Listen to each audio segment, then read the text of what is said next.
Hello, everyone, and welcome to the Real Clear Politics Takeaway for Tuesday, February 9th, 2021. I'm Tom Bevan, co-founder and president of RCP. I'm Carl Cannon, Washington Bureau Chief for Real Clear Politics. Well, in Washington today, Tom, impeachment trial Second began. Impeachment trial. I don't want to talk about that, though, Carl. First, we have to talk about why it is you felt necessary to bet against Tom Brady in the Super Bowl. I told you not to do it. I told you it was a mistake. You didn't listen to me, and you paid the price. Yeah, I did, Tom. And there's the only way that I could recover as that game was progressing. A friend of mine who shall remain nameless because he works for the government, and I figured out a way to recoup our money. And we doubled down. We bet all that we were about to lose on the Kansas City Chiefs on. There was a parlay, Tom Brady being the MVP of the game, and Tom Brady, the first person he would thank. And the choices were, his parents, coaches, teammates. We picked teammates. So we got out of the game alive. Another aspect of the Super Bowl that's widely discussed every year, Carl, are the ads. Personally, my family, as we sat down, because we were trying to get some food and it was a mess, so we fast-forwarded through all the ads and we said we'd go back and watch them again later. We didn't really. I watched a few of them after the fact.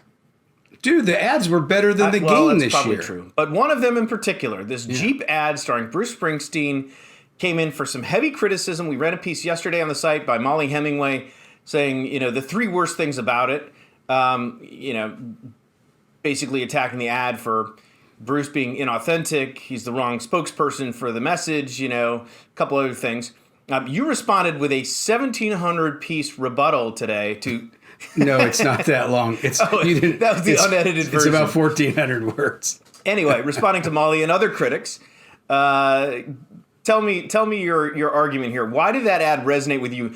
I think at one point you called it the best Super Bowl ad in history, and you ended your piece by saying you were off to the Jeep dealership, which Kyle Trigg said your son-in-law and a former RCP employee tweeted, I think he's being literal there.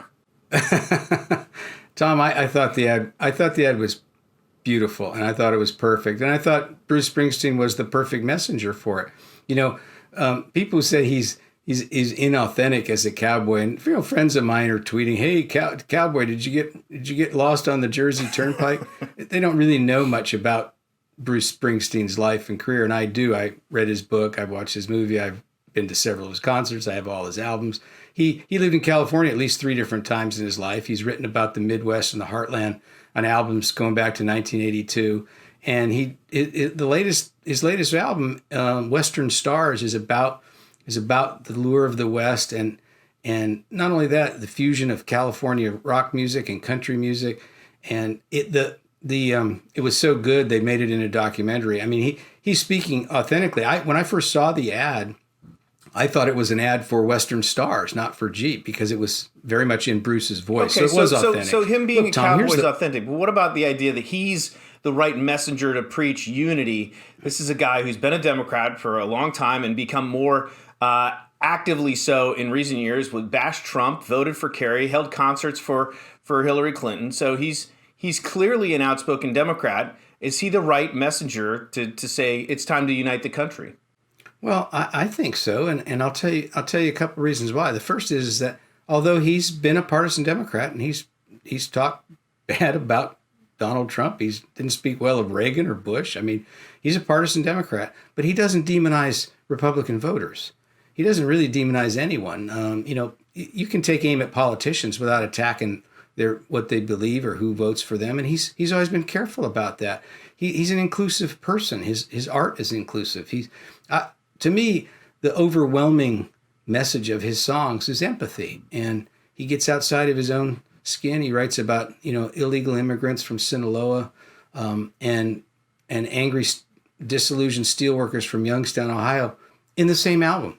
So the Ghost of Tom Joad. So I actually think the message is important there. I think he was a fine messenger, but it's the message that we need to pull together. I've been writing about this since years before Donald Trump was on the scene. So it's what I believe.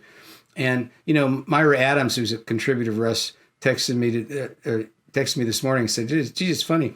A guy does an ad about unity and we're arguing about it. about along partisan lines. So I just think that shows how much work our country has to do. But I thought that Jeep ad had its heart in the right place.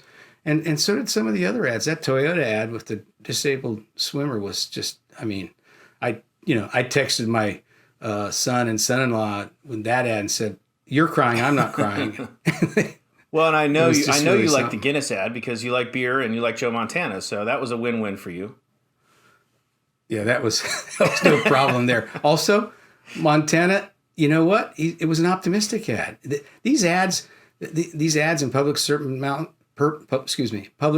announcements and speeches and columns where people say that our best days as a country are ahead of us.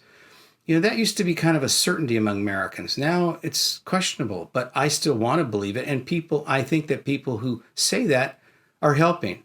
And so, I got a good feeling from it. And when you come here, you've had a Jeep.